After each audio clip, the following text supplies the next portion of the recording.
Breakups are not a lot of fun. The life you imagined, shattered into pieces. They're often drawn out. If you live together, they're expensive. If you're married, even more so. Oh, and they just hurt. But if you're a songwriter, there is an upside. Because then, with luck, you have unlocked the magic formula for some of your best material. And this is why, if you meet a songwriter, approach with caution. Fleetwood Mac, ABBA, Adele, Carole King, Marvin Gaye, Bon Iver, the Mamas and Papas, Alanis Morissette, boy, have they put their heartbreak to good use. Don't worry, I haven't forgotten about Taylor Swift or John Mayer. More on them later. Carly Simon's You're So Vain is a total classic, written about a composite of 3 of her past lovers. In 2015, she told People magazine that one of the 3 is actor Warren Beatty. I have confirmed that the second verse is Warren, she said, adding, he thinks the whole thing is about him.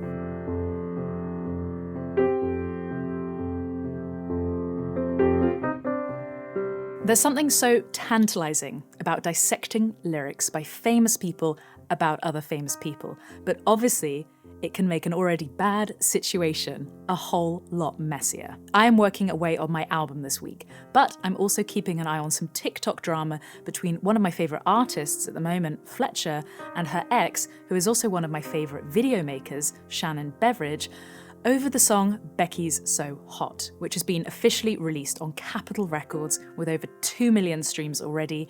And yes, Becky is a real person, easily identifiable on social media. This could be seen as unfair or kind of flattering. Again, something for you to think about before dating a songwriter. Would you see it as unjust? Or would you take it as a compliment? Hats off to Fletcher for elevating the breakup song genre to a whole new level with a power pop anthem about fancying your ex's new partner. If I were you, I'd probably want to keep her, because Becky's so hot in your vintage t-shirt. I'm wondering if there'll be a Layla effect, as Eric Clapton's forbidden love for George Harrison's wife, Pattie Boyd, didn't just result in a stupidly famous guitar lick, but also a divorce from George and a marriage to Eric, although again, it still didn't end with a happy ever after. This all raises the question of whether or not the songwriter should seek permission, because just from personal experience, I'm not sure my exes would have granted it if I'd asked, and well, I then wouldn't have released any songs at all. Could a songwriter be sued by the person who inspired them? Before my debut studio album is finished, I thought I should seek advice from Legal Eagle himself, Devon Stone, just to be on the safe side. Devon, what are the legal implications of writing a song about real people and real situations? Yeah, there's a lot to unpack there. Let's start with the basics. Could you be liable for something that you put in a song? Theoretically, sure. A song, like any other kind of art, can tell a story. Some songs are pure fiction and some tell the real details of something that actually happened. You named a bunch of great songs that in fact tell a real story, at least from someone's perspective about a real person. But that being said, unless you're bound by some sort of contractual agreement, like a non-disclosure agreement, the only thing that I can conceive of that could give rise to some sort of liability is a claim for defamation. Defamation requires that you communicate some provably false statement about someone else. So your opinion about someone can't really give rise to defamation.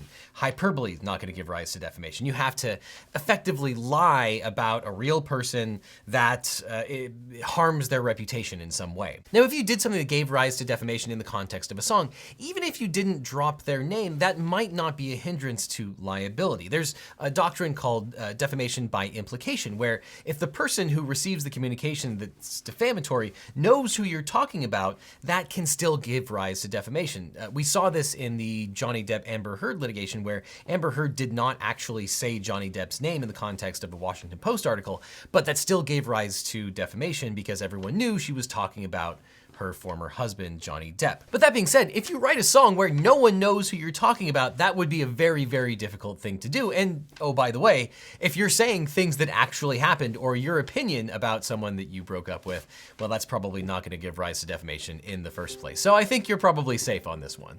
Perfect. Amazing advice and useful to all the other songwriters out there. However, let's continue.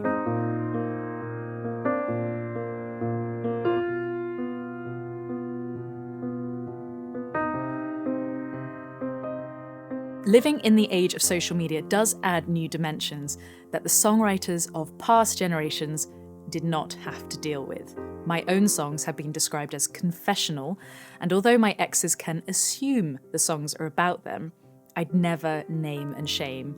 And well, it's the benefit of keeping your private life private, even when professionally you're online. It comes down to personal morality. But let's take it back a few years. Graham Nash and Joni Mitchell were, in my opinion, the most iconic couple of the 60s. Nash recalled the night he and Mitchell first got together. She picked up a guitar and played me 15 of the best songs I'd ever heard, and then we spent the night together. It was magical on so many different levels. I bet. They moved into Joni's house in Laurel Canyon. Our House, one of the most enduring songs of the 1960s, was about the early domestic bliss of their relationship. But it didn't last, and she broke up with him in a telegram that read, "If you hold sand too tightly in your hand, it will run through your fingers. Love, Joan." Much of Mitchell's Blue album was written about her breakup with Nash, River and My Old Man being particular highlights. "I'm so hard to handle, I'm selfish and I'm sad. Now I've gone and lost the best baby that I ever had." Graham Nash wrote several songs in response, including Letter to Cactus Tree, which contains the line, "Competing with a poet for your favours," said to be a reference to Leonard Cohen, who Mitchell also dated. And just like that friend who can't help getting involved, Neil Young wrote Only Love Can Break Your Heart as a comforter to his Crosby, Stills, Nash and Young bandmate. Nash says he can look back at Blue now and know he was lucky to get to spend the time he did with Joni, and that they both got some good material out of it too. Fast forward a few years to another sterling songwriter who doesn't shy away from mining her personal life for gold. Taylor Swift's the undisputed queen of the breakup song. Harry Styles gets off lightly in the song Style, coming off as a party boy in his early 20s who, isn't ready to settle down. Fair play. Taylor's Dear John was written about her short-lived relationship with John Mayer. "Dear John, I see it all now that you're gone. Don't you think I was too young to be messed with? The girl in the dress cried the whole way home. I should have known." Mayer spoke to Rolling Stone about how it affected him. "It made me feel terrible," he said, "because I didn't deserve it. I'm pretty good at taking accountability now, and I never did anything to deserve that. It was a really lousy thing for her to do. It really humiliated me at a time when I'd already been dressed down." He supposedly wrote his own song, Paper Doll, in response. "You're like 22 girls in one, and none of them know what they're running from. Was it just too far to fall for a little paper doll?" But the difference is the actual naming. Paper Doll could be disguised as being about someone else, or even fictional, whereas with Taylor, it's pretty clear. There's one song in particular that leads me back to the subject of how social media can make writing songs about heartbreak something of a minefield, particularly when your relationships have been photographed. For the last few years, Taylor has been working on a well-publicised re-recording of her first 6 studio albums. Re-releasing Red at the end of 2021 garnered a lot of publicity because it seemed to usher in a new way for artists to respond to the evils of major labels and their ownership of master recordings. Swift was widely praised by her peers. Her re-recording was critically acclaimed, and fans were treated to a greatly expanded version of her song All Too Well, reportedly written about her brief relationship with the actor Jake Gyllenhaal back in 2010. There was also an accompanying short film, written and directed by Swift, that set the internet on fire and led to Jake Gyllenhaal suffering a tsunami of abuse on social media 11 years after the relationship took place. Gyllenhaal has consistently denied the song is about him, but his likeness is definitely used in the music video. In an interview with Esquire, he made an interesting point about how social media has unleashed dark forces, fans who feel the need to leap to the artist's defense and punish the wrongdoer. He said, "Artists tap into personal experiences for inspiration, and I don't begrudge anyone that. But at some point, I think it's important when supporters get unruly that we feel a responsibility to have them be civil and not allow for cyberbullying in one's name." He has a valid point. Don't get me wrong, I have a lot of admiration for all the songwriters I mention in this video.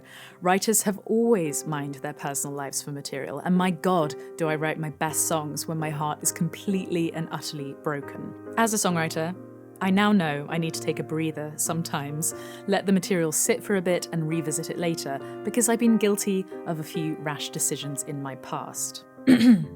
Meet me in Croatia. But as a listener, it's also important to remember that not all material is completely autobiographical. Even in my case, I love adding in drama to spice up the lyrics. Songs can be a composite of multiple histories, emotions, and memories, augmented because it makes for a better song. So there are dangers in dating songwriters.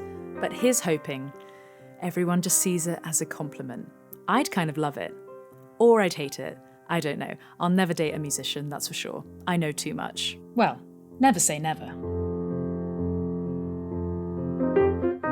Anyway, over and out. Thank you for watching. Please subscribe and comment below with your thoughts. Massive thanks to Legal Eagle for setting the record straight. A link to his channel will be in the description below. But as always, I'll be seeing you very soon.